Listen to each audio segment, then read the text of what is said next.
এইরকম একটা ওয়াটারফল দেখবো আমি চিন্তাও করি নাই।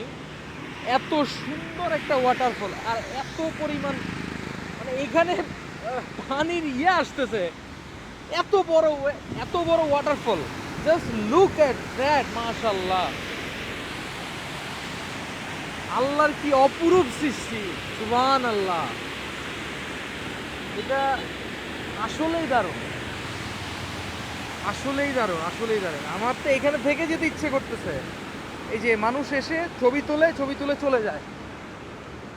আসলে আপনারা এই রাস্তাটা at least bike trip, bike tour দিয়েন, নাইলে এই জিনিসগুলো এক্সপ্লোর করতে পারবেন না, কখনো এক্সপ্লোর করতে পারবেন না।